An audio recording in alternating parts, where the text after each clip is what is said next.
until I stepped out on the other side. Everyone like me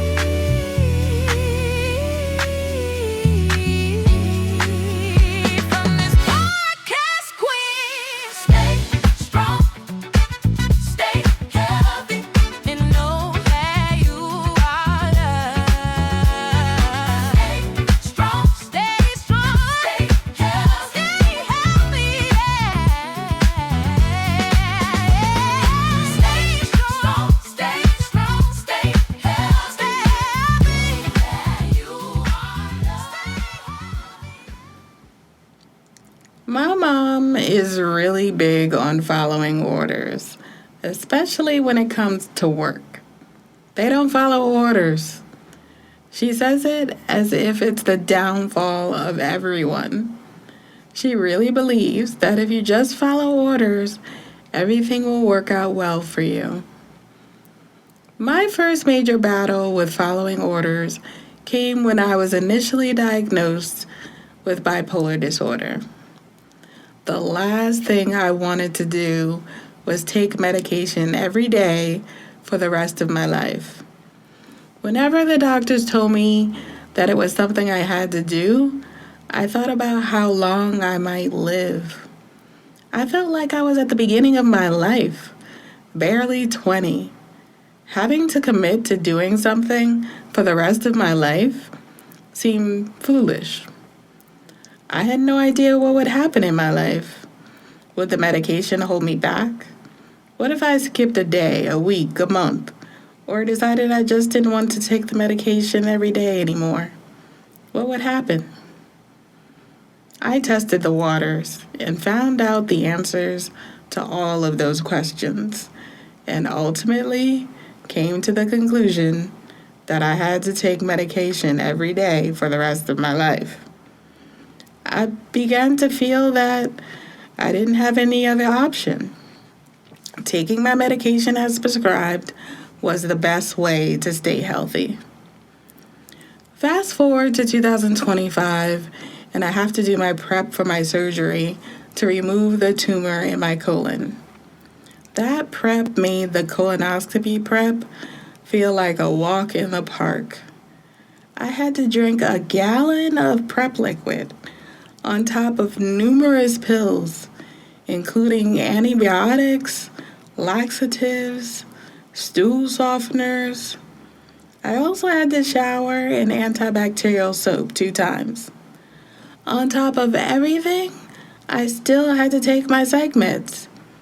And that was when my body had had enough. I threw up. I tried my best to keep everything down, but nothing worked.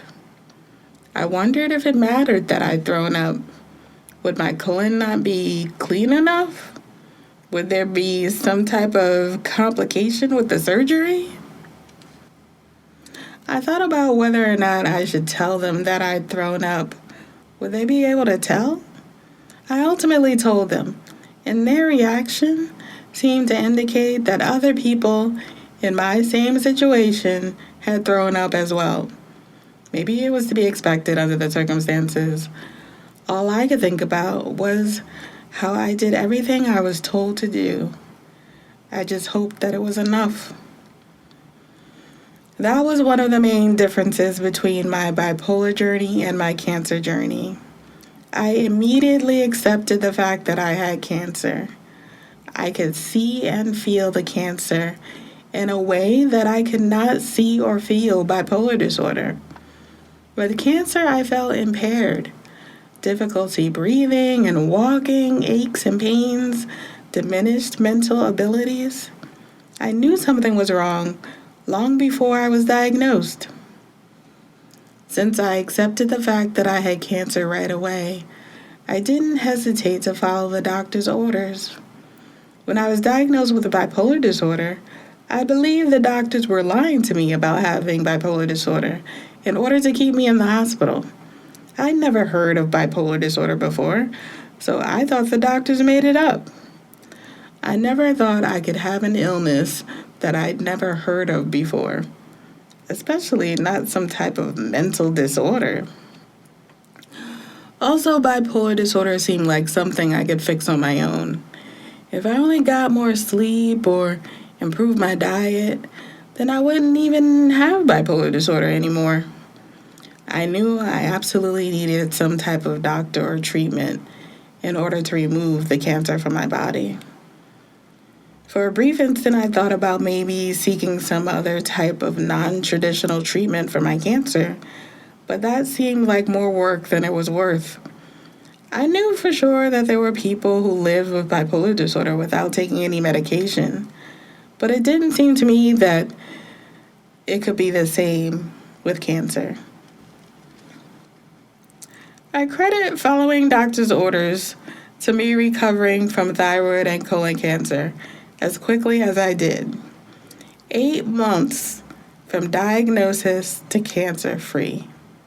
It felt like some kind of record to me. I didn't know how long it would take to get better once I found out that I had cancer, especially since I was diagnosed with 2 types of cancer in my body at the same time. It was a very humbling experience. What choice did I really have except to do exactly what the doctors told me to do? If I didn't do what they told me to do, then there was definitely no way I was going to survive the cancer. I never really felt that I couldn't survive having bipolar disorder, but I knew that the cancer could kill me, especially the colon cancer.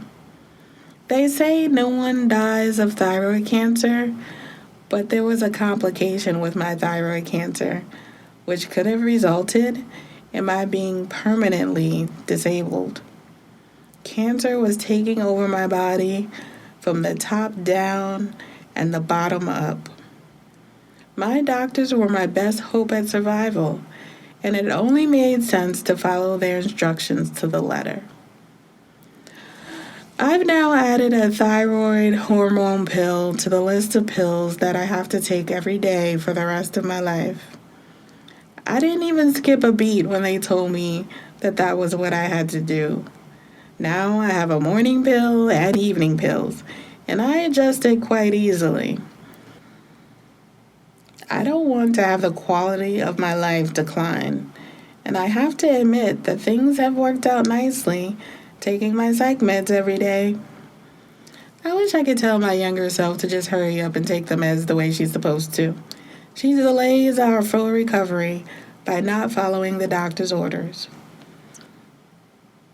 All this being said, I do not want to make it seem like I believe orders should be followed blindly. Sometimes it doesn't make sense to follow orders. But when deciding whether or not to do something someone tells you to do, ask yourself, if you don't want to do it, is it because it's what's best for you?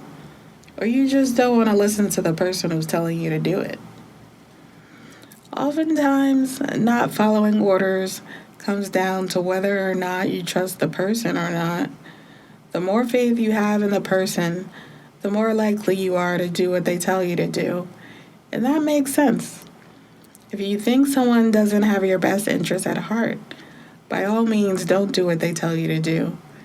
What you actually do is ultimately your decision. Own it. This is Black bipolar female Natasha Cobb saying, stay strong, stay healthy, and know that you are loved.